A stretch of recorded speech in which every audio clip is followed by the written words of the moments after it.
Hello everyone. তো এখন যাব অন্নপ্রাশন বাড়ি, তার জন্যই রেডি হতে স্টার্ট করেছি। আজ ভেবেছি এই হাতে ঘড়ি পরবো।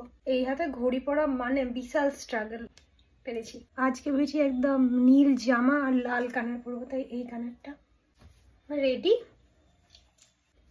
এবার বাকি ওড়না।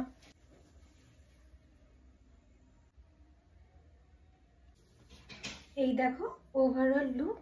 এবার আমার সাথে তো তোমাদেরকে যেতে হবে, তো চলে এসো। এই দেখো ঝপাস করে পৌঁছেও গেছি অনুষ্ঠান বাড়িতে, আর এসেই তো দেখি ওই সবাই ফটো তুলতেই ব্যস্ত। আর এই খুদেরই আজ অন্নপ্রাশন, কি কিউট না। তারপরে তো দেখো খাওয়ার টেবিলে বসে গেছি, আর পাতাও পড়ে গিয়েছে। এদিকে মাও ছিল সঙ্গে, বেগনি দিয়ে খাওয়া শুরু করি। তারপরে তো যা যা আইটেম ছিল সেগুলো সবকিছু ভালো করে খেয়ে বেরিয়ে পড়ি বাড়ির উদ্দেশ্যে। আর ঢিলছোড়ার দূরত্বে বাড়ি হওয়ায় 1 মিনিটে বাড়ি চলেও আসি। তারপরে আর কি ওই যে জোয়ানটা খেয়ে আজকের ডিনারটা কমপ্লিট করি। Tata, good night.